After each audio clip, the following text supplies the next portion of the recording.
ಅಡಿಗೆ ಬಗ್ಗೆ ನಾನು ಬೆಂಗಳೂರಲ್ಲಿ ಇರೋ ದಿನ ಪ್ಲಾನ್ ಆಗ್ತೀನಿ, ಎಲ್ಲರಿಗೂ ತಿಳಿಸ್ತೀನಿ. ನಾನು ಇನ್ನು ಯಾವುದಾದ್ರು ದೊಡ್ಡ ದೊಡ್ಡ ಪಾರ್ಕ್ ಇದೆ ಅದನ್ನು ಎಲ್ಲ ಐಡೆಂಟಿಫೈ ಮಾಡ್ತೀನಿ. ಐಡೆಂಟಿಫೈ ಮಾಡಿ ನಾಗರಿಕರನ್ನ ಮೀಟ್ ಮಾಡಬೇಕಾದ್ರೆ ನನ್ನ ಡ್ಯೂಟಿ, ಆ ಕೆಲಸ ನಾನು ಮಾಡಿ ಮುಂದುವರಿಸ್ತೀನಿ. Is one point.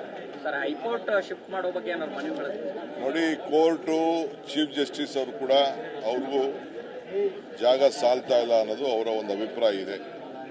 ನಾನು ಜಾಗಗಳನ್ನ ಐಡೆಂಟಿಫೈ ಮಾಡ್ತಾ ಇದ್ದೀವಿ ಈಗಾಗಲೇ. We are starting. ಹಂಗಂತ ನಾವೆಲ್ಲ ಹೊರಗಡೆ ಹಾಕೋಕ್ಕಾಗಲ್ಲ.